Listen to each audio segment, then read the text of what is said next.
no cualificas para el ministerio profético. Porque lo primero que hace el ministerio profético cuando se encuentra contigo, hace que tú renuncies a tus sueños, a tu deseo y aún a la vida que deseas vivir.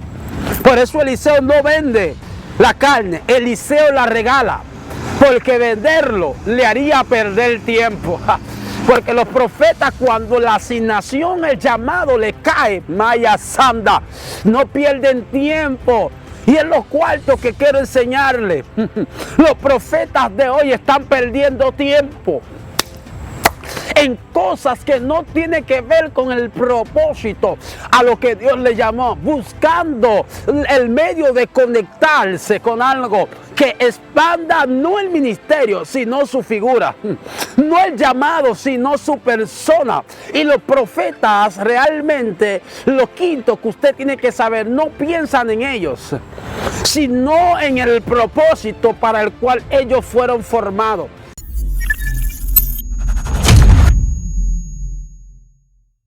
Dios te bendiga, gracias por detenerte en nuestro canal, así que activa la campanita, suscríbete y compártelo con alguien. Quien te habla es tu servidor, tu hermano Miguel Peralta.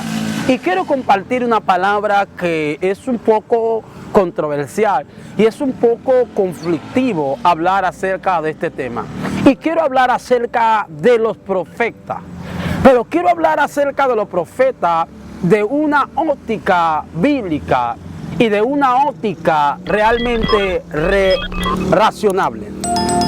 ¿Por qué digo esto acerca de los profetas? La Biblia nos enseña, hablando el apóstol Pablo, que procuremos en la congregación dos dones, que es el discernimiento de espíritu y el de profecía.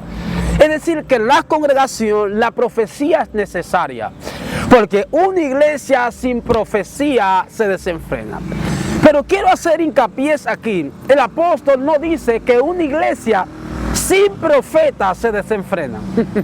Dice que una iglesia sin profecía se desenfrena. ¿Cuál es el problema que tenemos hoy en día con los profetas? Con las personas que hablan de parte de Dios, con las personas que tienen el rujá, la voz, la esencia de la manifestación de Dios. Y quiero hablar de varios profetas hoy. Quiero comenzar por Isaías. Isaías es el profeta de momento, pero en el capítulo 6 y el capítulo 6, alabado sea el Señor, y el 5, a Isaías le pasa algo muy poderoso. Y lo que le pasa a Isaías es que estando en el templo, Dios se le revela. Y es un misterio que usted tiene que entender, y es el primer punto que quiero expresar. Un profeta tiene que tener este mismo principio. A un profeta que Dios no se le revele, no puede llamarse profeta. Lo primero que Dios hace con Isaías es que Dios se le revela a Isaías. Ahora usted me dirá, pastor, ¿qué sucedió cuando Dios se le revela a Isaías? El primer punto que le sucede a Isaías es que Isaías dice, ¡ay de mí, que soy de labio inmundo y habito en medio de un pueblo pecador! Lo primero que hace la revelación de Dios a Isaías, el profeta de turno, es que revela la esencia de su pecado. Todo profeta que Dios no se le ha revelado el pecado que tiene, seguirá sepultado con él, seguirá viviendo con él. Isaías reconoce su falta, es cuando Dios se le revela, cuando la falda de Dios llena el templo. Isaías comienza a declarar el mal que hay en su vida, el mal que agobia todo su ser. El hombre que profetizaba, el hombre que señalaba, el hombre que tiraba ráfaga, escucha, como dice Golby, es el hombre que se está retratando. Y hoy tenemos una barza de gente que se atitularon, se apodaron, se afirmaron profetas, pero no han tenido visita. Los profetas tienen que tener una visitación de quien le habla. Los profetas tienen que tener un encuentro del hombre que le habla. Por eso usted va a ver que cuando hablan de los apóstoles, hacen énfasis en el apóstol Pablo. Porque el apóstol Pablo no se encontró, se chocó con Jesús. Y al chocarse con Jesús, Jesús dejó evidencia en el apóstol Pablo. Lo segundo, un profeta que no tiene evidencia no puede llamarse profeta. Y hoy hay profetas adivinos, profetas busca vida en las redes sociales para traer profecías. Los profetas de los números, los profetas de la cédula, los profetas adivinos en cuanto a nombre y en cuanto a enfermedades se refiere. Y es importante hacer esto. Dios visita a Isaías, Isaías desnuda su cuerpo, su vida, su alma al Dios que lo visitó. Segundo profeta, mi profeta querido, Eliseo. Eliseo es el profeta que Dios llama, y cuando Dios llama a Eliseo, Eliseo deja todo. Un profeta que no tiene capacidad de dejarlo todo por la asignación y por el llamado y por el compromiso con Dios, no puede llamarse profeta. Hoy en día los profetas atesoran más su tesoro, atesoran más sus bienes que el ministerio, que el llamado. Ahora, ¿por qué Eliseo suelta todo lo que tenía para ir en pos de la asignación de su llamado, para ir en pos del compromiso? Mayasanda, yo siento a Dios, para ir en pos de lo que Dios le había determinado. Todos sabemos que Elías le pasa el manto y Eliseo se vuelve loco. Dice: yo atendiendo yunta de bueyes, yo prestando atención a todo lo que veo aquí en mi casa, no puedo cumplir con el llamado. Profeta, te estoy hablando a ti. Si no puedes renunciar a ese apartamento, si no puedes renunciar a ese sueño de vivir en jacuzzi, andar en Ferrari, no cualificas para el ministerio profético. Porque lo primero que hace el ministerio profético cuando se encuentra contigo, hace que tú renuncies a tus sueños, a tu deseo y aún a la vida que deseas vivir.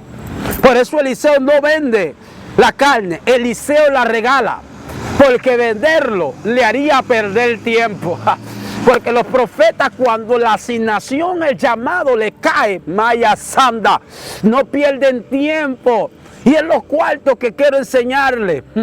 Los profetas de hoy están perdiendo tiempo en cosas que no tienen que ver con el propósito a lo que Dios le llamó, buscando el medio de conectarse con algo que expanda no el ministerio, sino su figura, no el llamado, sino su persona. Y los profetas realmente, lo quinto que usted tiene que saber, no piensan en ellos, sino en el propósito para el cual ellos fueron formados, que es anunciar, hablar del evangelio.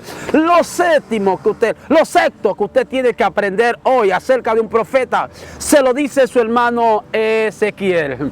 ¿Qué es lo que nos dice Ezequiel, hermano? Ezequiel dice que la atalaya está como vigente, el atalaya está al acecho, hermano. Un profeta no puede estar en las redes sociales chateando, en Facebook, no, el profeta tiene que estar al acecho, a ver cuándo, allá y asoma, va a venir una palabra de Dios para sacudir la nación. No es que Dios no quiere hablar, no es que Dios no está hablando. Jeremías lo dice fuerte, que quiero hablar de este profeta hoy. Jeremías dice: si ellos estuvieran en el secreto, hablando Dios con ellos, habían escuchado mi palabra. ¡Wow! Y habían escuchado mi voz y habían hecho volver a mi pueblo de sus malos caminos y de la maldad de su obra. Un profeta tiene que tener los oídos. Es el punto 9. Tiene que tener los oídos abiertos. Mañana Sama. Presto para escuchar. Por eso usted va a ver en la historia de David, cuando David suspira, habían 3 jefes de los capitanes que estaban escuchando al rey. Si no tienen la capacidad de tener tu oído abierto para escuchar cuando Dios habla, no te puedes llamar profeta. El profeta siempre tiene el oído abierto aunque sus ojos estén cerrados.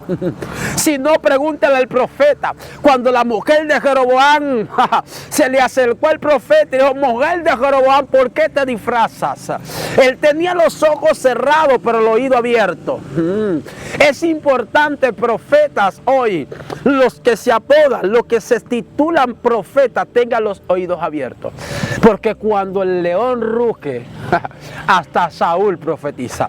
Porque Saúl no era profeta, pero profetizó entre los profetas. Así hay muchos que no son profetas, pero profetizan en medio de los profetas. No son voz de Dios, pero cuando la voz de Dios llega, ellos hablan como si fueran voces de Dios.